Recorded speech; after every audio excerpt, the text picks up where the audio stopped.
Okay, so this talk, interpreting religious belief on the relation between naive theology and faith. An apology, if you've read the abstract, this won't bear all that much connection to the paper. The abstract made it look like it was all going to be about Howard Wetstein, and now Howard Wetstein just plays a cameo appearance. But I hope you'll find it interesting and provocative nonetheless. Okay, 1 second. How does this work? Okay, so there's some Hebrew. I'll translate it for you in a minute. I got thinking about this stuff around the time of Rosh Hashanah in the Jewish calendar, which is the Jewish New Year. And I was thinking about the imagery that surrounds Rosh Hashanah. There are two festivals that are 10 days apart in the Jewish calendar, Rosh Hashanah and then Yom Kippur. So the New Year and the Day of Atonement. And yet the New Year, even though the Day of Atonement obviously has to do with atonement, the New Year has taken on a kind of meaning that surrounds judgment. So the New Year is thought of the Day of Judgment, even though Yom Kippur is also the Day of Atonement. And this is a prayer that we say on Rosh Hashanah and Yom Kippur. It says, I've got the translation here, Our Father, our King, please write us into the book of good life. Our Father, our King, please write us into the book of repentance and salvation. Our Father, our King, please write us into the book of income and sustenance, because he seems to have missed me out of that one in the past. Our Father, our King, please write us into the book of merits. Our Father, our King, please write us into the book of forgiveness and pardon. And what this prayer plays upon is a central Talmudic excerpt about what's going on in heaven on Rosh Hashanah. So I'll read you the quote. It's from the tractate Rosh Hashanah of the Babylonian Talmud. It says, 3 books are opened up on Rosh Hashanah, one for the completely evil, one for the completely righteous, and one for those in between. The completely righteous are immediately written and sealed into the book of life. The completely wicked are immediately written and sealed into the book of death. And the case of those who are in between is suspended from Rosh Hashanah until Yom Kippur, which is 10 days later, as I explained. If, after that period of 10 days, the people who are neither righteous nor wicked have repented for their sins and committed themselves to change, and therefore they merit it, they are written into the book of life on Yom Kippur, and if they still do not merit it, they are written into the book of death. So the righteous and the wicked get immediately, their verdict is sealed on the Day of Judgment, on Rosh Hashanah, and most people have to wait until Yom Kippur to have their final judgment sealed. So we have this imagery of God writing names down into books. So now I want you to imagine that you've met Sarah. Sarah, she looks very pious. I don't know if that looks pious to you. In kind of Jewish symbology, that would look like a very pious woman. I don't know what that looks like to you. But let's imagine she's very pious. And you don't know much about her, you just know she's a Jew, a pious one. And you're sitting on the bus next to her, and you get talking. And you say, where are you off to, Sarah? And Sarah says, I'm going to spend Rosh Hashanah with my family. And you say, what's Rosh Hashanah? That sounds interesting. And she talks about it. You say, so why, Sarah, is Rosh Hashanah significant to you? And this is what Sarah says. We're calling this statement RH, for Rosh Hashanah. I believe that God judges us on Rosh Hashanah, writing us into the books that we deserve to be written into, and that on Yom Kippur, our fate for the year will be sealed. So the question I want to get going at the beginning is, how are we to interpret that belief? You probably don't think that Sarah really believes that God has actual books and like a pen or a quill. You might think that heaven is paperless already, and it's in the clouds, right? So already there's some metaphor embedded. So you kind of try to paraphrase that out, and I think people would agree with me that a fair kind of interpretation is this. I'm asking you, what are you going to infer about what Sarah believes from her utterance of RH? And I think you'll arrive at RH1. Sarah believes, especially if you know a little bit more about, if you know that Talmudic thing, for example, Sarah believes that God judges her on Rosh Hashanah, or perhaps begins a judicial process that ends on Yom Kippur, and that she has a very high stake in the outcome of that judgment. Something like that, some kind of plausible interpretation as to what Sarah actually believes, given what she stated. So now the question is, and you'll think I'm being really pedantic, but I'm a philosopher, so that's okay. Are you now entitled to infer from this that Sarah is a temporalist about God, right? That God's in time. Because if God is doing something on Rosh Hashanah, she has a belief about what God is doing on Rosh Hashanah, so that implies temporalism. Now, I've tried this on many Jewish audiences. Most Jews, if you explain to them the debate between temporalists and atemporalists, they seem to go with atemporalism. You might think that's bizarre. I think a lot of analytic philosophers think that's bizarre, but that seems to be how they're kind of conditioned and cultured, and since Maimonides and whatever. That's just, is God in time, or is he above time and beyond time? The above and beyond time just seems like that's what. So I want to say that actually most Jews have a disposition towards atemporalism, if you were to explain to them the debate between. So then the question is, well, you don't know very much about Sarah. She's just an arbitrary Jew. In fact, she's one I've invented. So, and I haven't told you, and you don't know whether she is in the atemporalist majority or in the temporalist minority. It would seem to be weird to infer just from this, because I think that her statement, the statement she originally made, is one many Jews would make. So I think it would be inferring too much to infer that she's an atemporalist just from what she said. So is there a possible atemporalist interpretation? So this gets very complicated very quickly. So Maimonides was an atemporalist, right? So God isn't in time. And yet, of course, atemporalists do want to say, they want to salvage our talk of God acting at time t, right? So God split the Red Sea as the Jews were on its shore leaving Egypt, okay? So Maimonides wants to be able to say God split the sea at time t, but he also wants to say God isn't in time. And there are ways to do that. So he does something like this. He says, God timelessly writes, because he's atemporal, he timelessly writes the laws of nature. And written into the laws of nature for water are that very, very, very rarely water splits.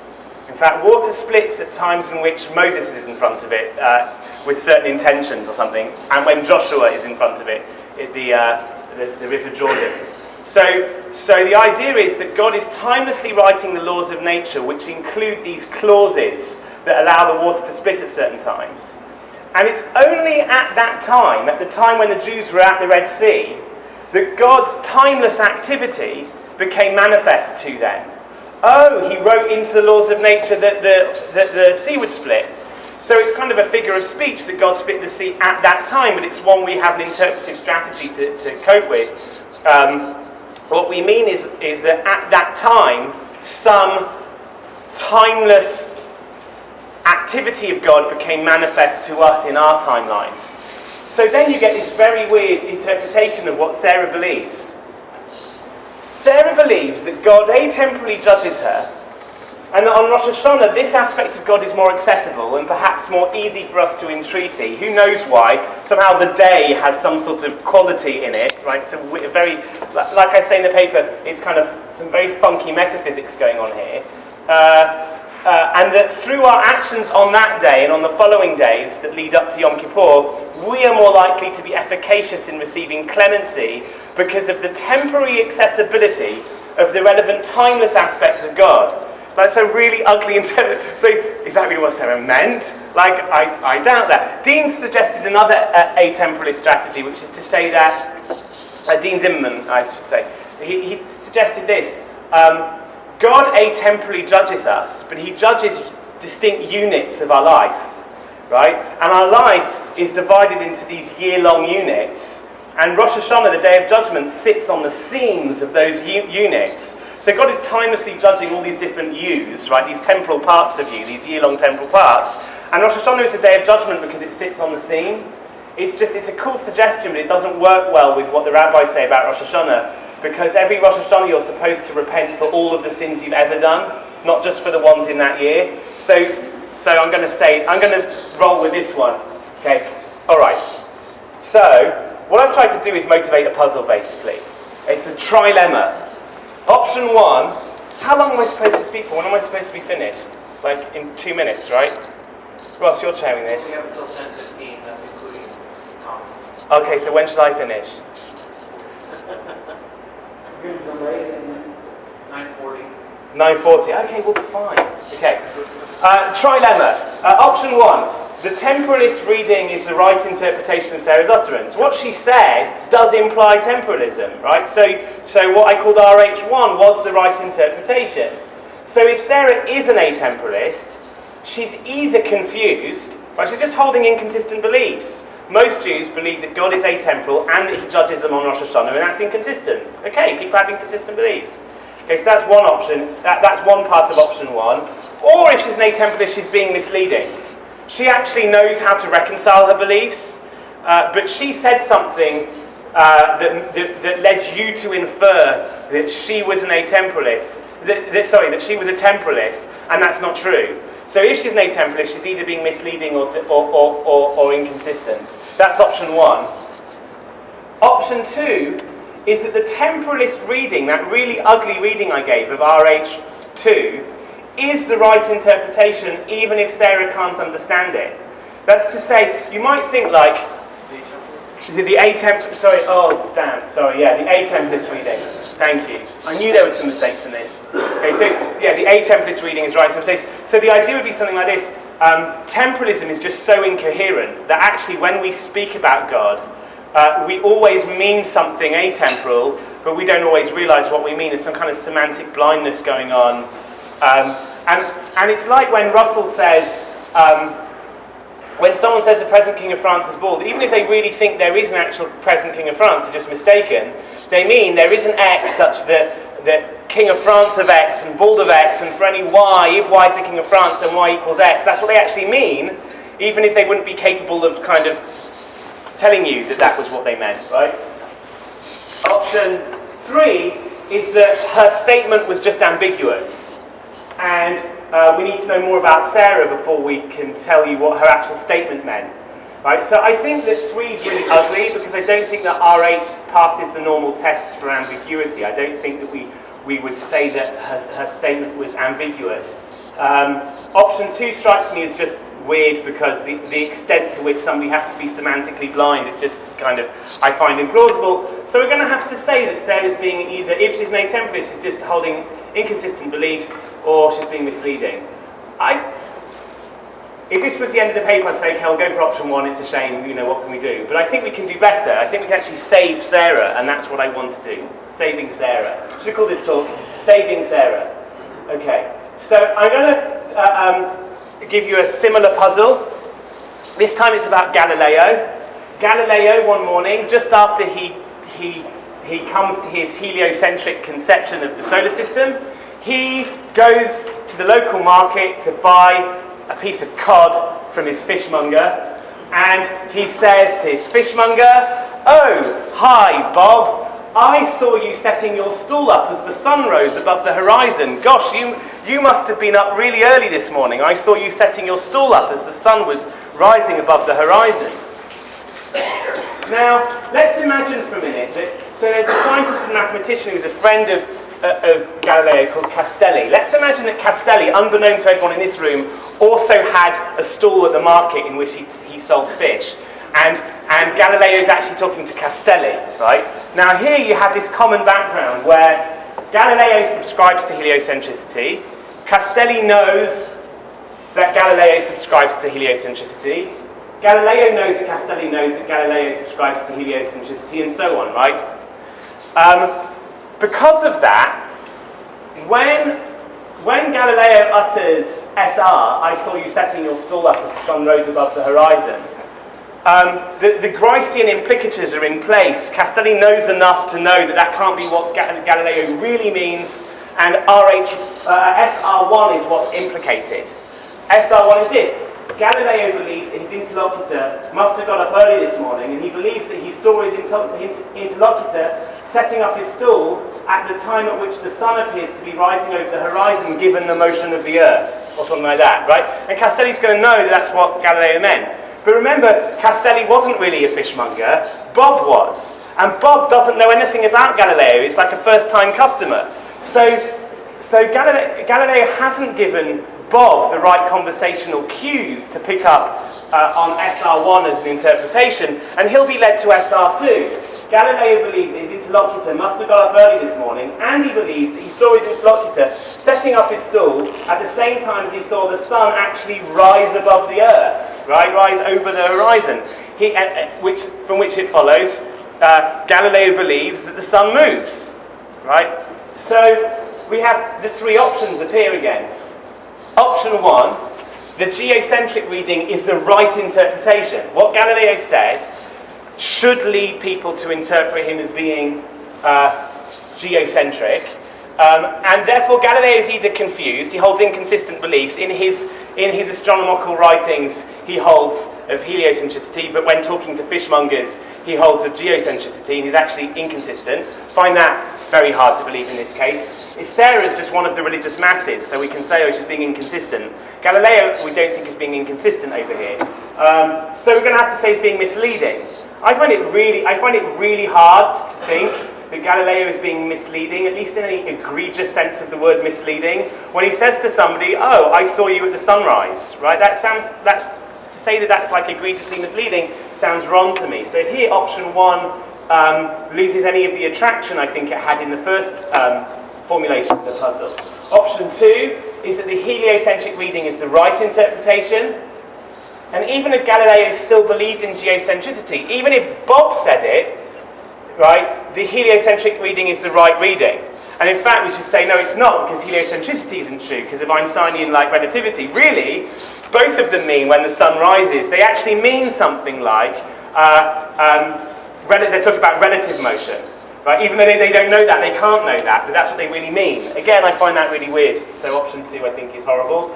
And option 3 is that what Galileo said was like highly ambiguous. Again, I think it's ugly to say there's ambiguity here, and I don't think it would pass the normal semantic tests for ambiguity. Alright, so what I'm going to do, in the time I have left, is try and solve the puzzle for Galileo, and then talk about whether or not this helps Sarah.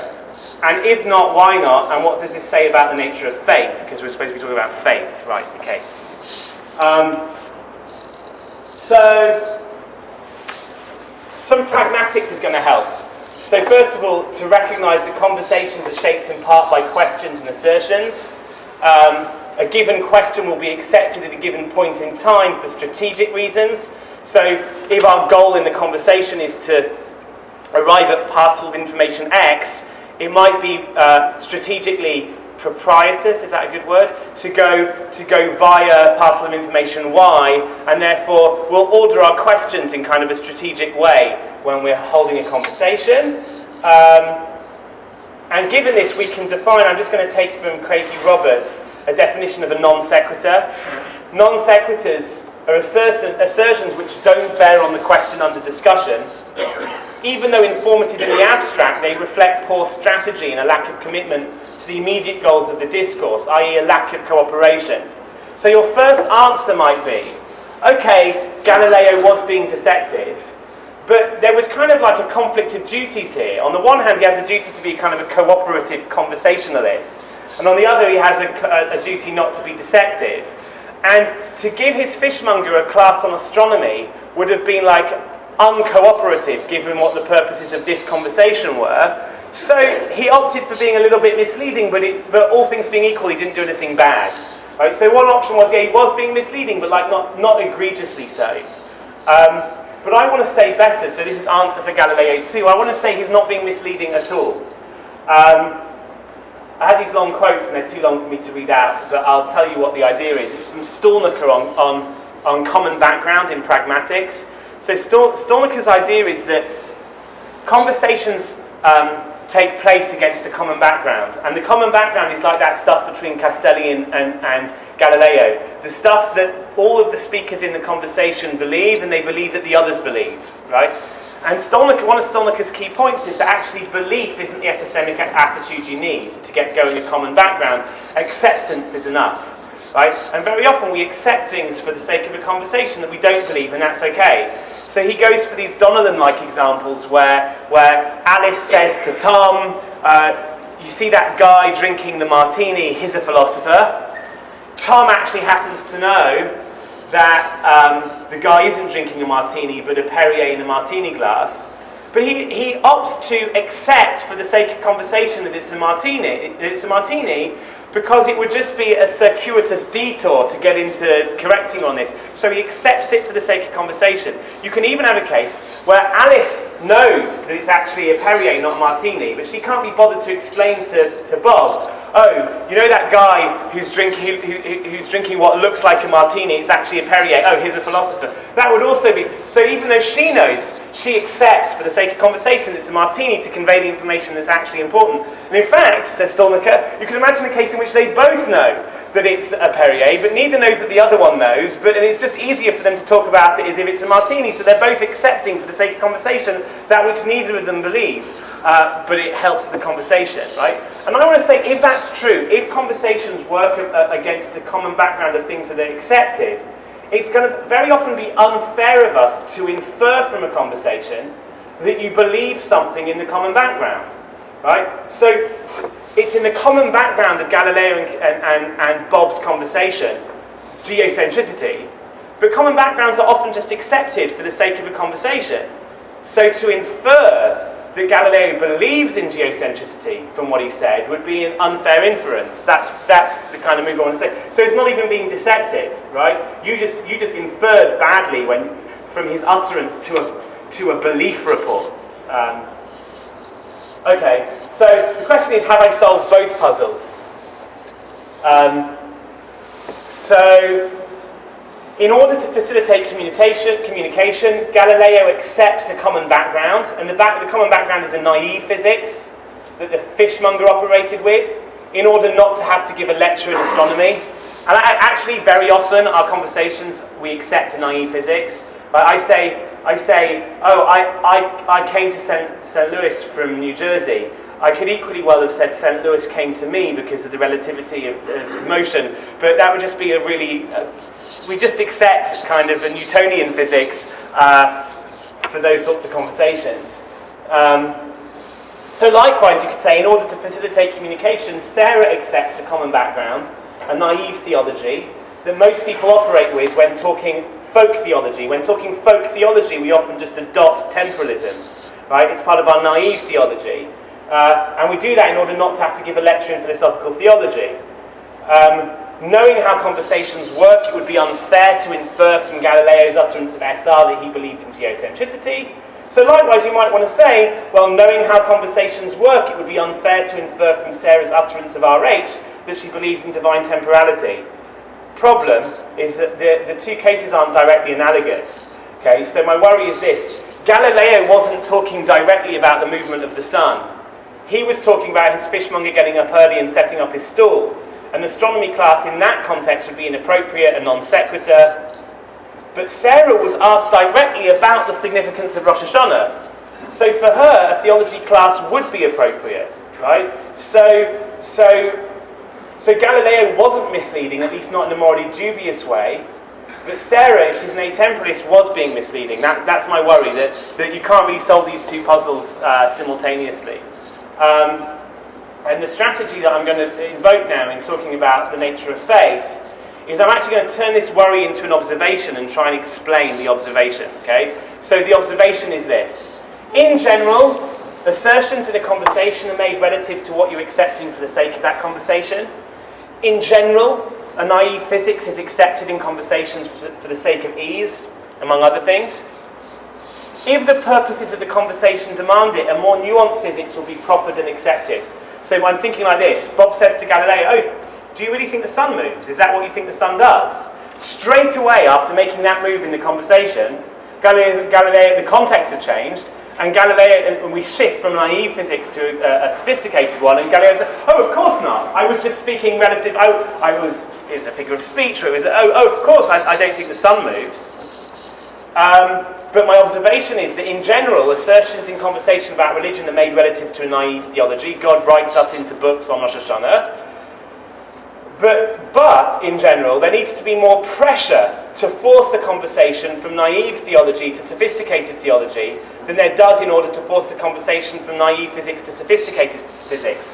The data is this. You're on the bus with Sarah, and you say, Sarah, is that really what you think God does on Rosh Hashanah? I think a lot of Sarahs would just say, yeah.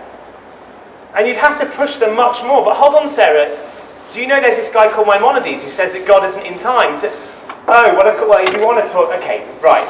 So maybe if you can force her to move from the naive theology to a sophisticated one, but it's going to take more pressure than it would to move from naive physics to sophisticated physics. And I want to try and explain that data. And this is where Howard Wetstein makes his cameo. Okay, so Wetstein has an idea about the nature of religious belief reports. But basically, Wetstein really thinks that kind of systematic theology is a lost cause. He thinks something like, all we can ever access about God are these kind of like incomplete images, and religious language can never hope for any more accuracy than kind of poetic gestures. And to try and synthesize how all of these images can be images of the same God is just going to be like an exercise in futility. It's like the story of the Indian story of the men, the three blind men holding an elephant, and they're all holding different parts of the elephant, and one says, oh, I'm touching a wall, and the other one says, I'm touching a snake, and the other one, because it's holding the trunk, and the other one says, and it's because none of them have a perspective from which they can see the whole elephant, and likewise, we can't see the whole of God, and we can have these kind of these partial images. So I'm going to skip that. So what he thinks is actually when you believe something, you're actually just signing on to an image. You're saying something like this. To attribute a religious belief, right? When you say Sarah believes that God judges her on Rosh Hashanah, it's actually to kidnap a piece of the person's favourite imagery to absorb it into a different genre. It's to use the imagery in a new way. To ascribe such a belief to someone is like saying, this image plays a fundamental role for her. So we say Sarah believes that God judges on Rosh Hashanah, you don't really mean Sarah believes that God judges on Rosh Hashanah. You mean the image of God judging on Rosh Hashanah plays a fundamental role for Sarah. Okay? So then we get to RH3. Really what you should infer from Sarah's utterance is that Sarah signs on to the image that God judges us on Rosh Hashanah, writing us into the books that we deserve to be written into, and that on Yom Kippur our fate for the year will be sealed. Now, I don't go as far as Wetstein in thinking that theology is a lost cause. And yet I think there's something really intriguing and interesting about what Wetstein's saying over here. So what I want to do is kind of beef Wetstein up, right? So this is Wetstein beefed up. I'm going to add some premises that I'm not sure that Wetstein would be happy with, right? Or some details to the theory. So first, I want to say you do need to have some regular theological beliefs, right? Why? A, I think you need them in order to justify your picking some images over other images. You need to be able to tell a story. Why is it that the images of Christianity are the images that you choose to choreograph your life according to, rather than the images of Judaism? And I think there are going to be certain beliefs, right? Well, you're going to think, well, because Jesus was the Messiah or something like that. Okay, this is all in quotes, by the way. Don't tell my rabbinical school I just said that. Right? B, I think you need to have some core beliefs in order to give those images real power over you. Imagine an atheist, someone's completely atheist, but they're what in Jewish parlance is called orthoprax, which is to say they abide by all the laws of Orthodox Judaism, but without any of the belief content, right? So they go on Rosh Hashanah and they're praying, and they're saying, Our Father, our King, write us into the book of life. Is that going to be as moving for them as it is for a theist? I want to say no. So I want to say that a second role that actual theological beliefs are going to play is in giving power to the images. So I'm going to have like this two-tiered system where you've got core beliefs, your theological beliefs, and then all of the images that those beliefs make appropriate for you. Something like that. And I want to say that signing on, Wetstein's notion of signing on, is analogous to make-believe. So, For me, to make believe a proposition P is to try to experience the world as if P is a true description of it. Okay, yeah. So my idea would be, oh gosh, yeah. Okay, you're right. 5 minutes. I'm enjoying myself and time's flying. Okay, so the idea would be the things that you make believe don't have to be false on my definition of make believe, right? So the world is a rock that's hurtling through space at 100,000 kilometers per hour. But you could still try to experience the world as if that's a true experience of it, right? So you can try to make believe things which are true. I actually think that a distinctive part of the religious life is to make believe all of the things that you believe, as well as the things you merely make believe. So that's to say, you've got this core, the things you believe, right? And those core beliefs are what makes sense of merely signing on to the stuff on the periphery. But even the core you're supposed to make believe. And in my paper I quote Rabbi Hirsch, a German rabbi of the 1830s, who said it's not enough to believe that God exists. You have to try to experience God's existence in every waking moment. Right? So I want to say it's not enough to believe that God exists. You also, as it were, have to make believe that God exists. Okay, and basically I think that I can explain all of the data. So, and I'll finish with this. The observation is there needs to be more pressure to force a conversation from naive theology to sophisticated theology than there does in order to force a conversation from naive physics to sophisticated physics. And my explanation is supposed to be this. This is because engagement with naive theology and the attempt to structure one's life according to naive theology, taken pretty literally, is central to what religiosity is about. What is a religious life? Religious life is having these core beliefs that justify all of these make-believes and these signing on to imageries. And religious life as a lived endeavour is living according to all of those images. Right? Those images are what we often call naive theology. But that's what religion's about. So when you say to Sarah, why is Rosh Hashanah significant to you? Well, the naive theology is a major part of why it's significant to her. And that's why it's going to be harder to shift to, oh, you want to know about my actual sophisticated theology? How boring. That's a very abstract concern. That's not what religious life is about. And that's supposed to explain, and I think you can say something about the nature of faith, at least in certain religious contexts, that faith is fidelity to a set of images or stories or narratives or something like that. At least one sense of faith in the religious context. And that's all I wanted to say, really. Thank you.